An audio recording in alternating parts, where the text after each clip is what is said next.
Welcome back to another episode of Exploring Harry Potter. I hope you find the topic of this video both intriguing and entertaining.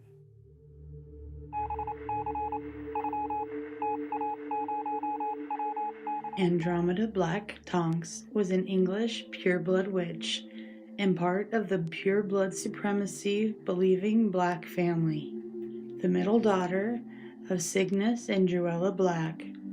She was part of the well-known sister trio, including Bellatrix and Narcissa. She attended Hogwarts School of Witchcraft and Wizardry and was sorted into the Slytherin house. Unlike her family, she did not believe purebloods were any better than any other witch or wizard, despite years of having that belief forced upon her. She was not outspoken about it, which makes sense. She had been raised with extreme pressure and demands, as all Blacks were, to continue the family's pure-blood heritage and supremacy, meaning they were only allowed to marry another pureblood, which both of her sisters ended up doing. After graduating from Hogwarts, Andromeda fell in love and married a Muggle-born wizard named Ted Tonks. She was immediately disowned and literally burned off the family tree tapestry by her aunt, parents, sisters, and all of the Black family. Well, except maybe one or two. Statements made by her sisters indicate that they both cut off contact with Andromeda immediately because they considered her a blood traitor for her marriage.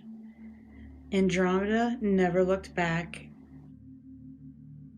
Andromeda was my favorite cousin. No, Andromeda's not on here either, look. Andromeda's sisters are still here because they made lovely, respectable, pure-blood marriages. But Andromeda married a Muggle-born, Ted Tonks.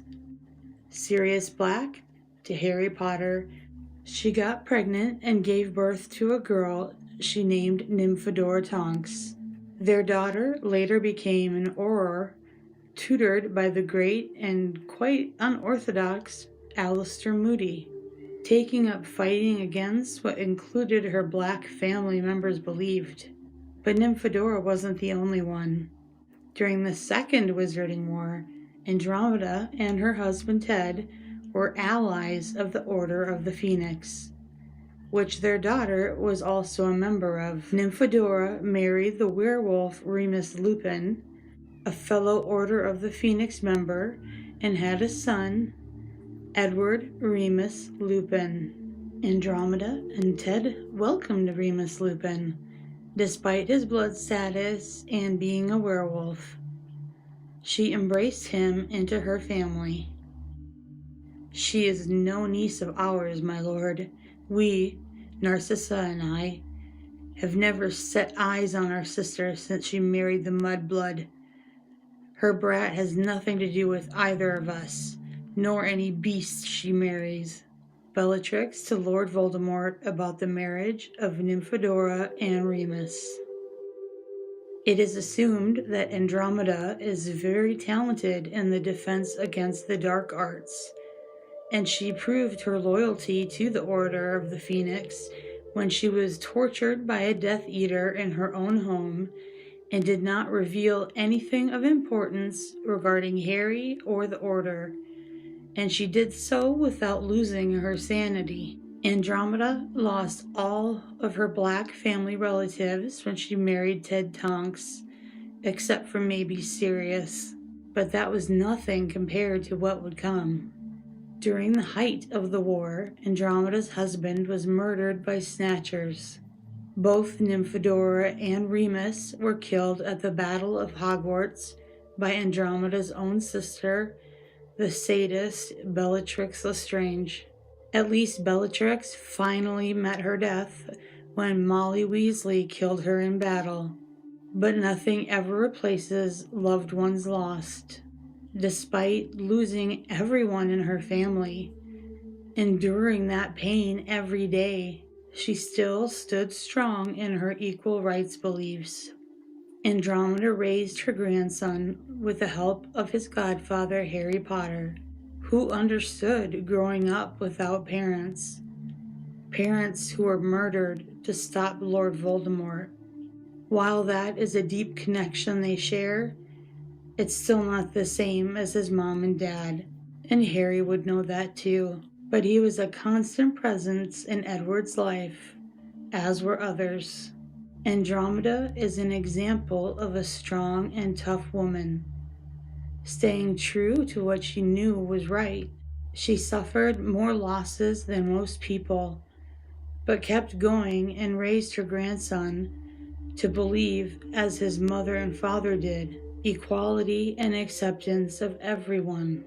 She's an example of choosing love despite consequences, doing right despite the potential and devastating losses, but hopefully comforted in the fact that her family didn't die in vain.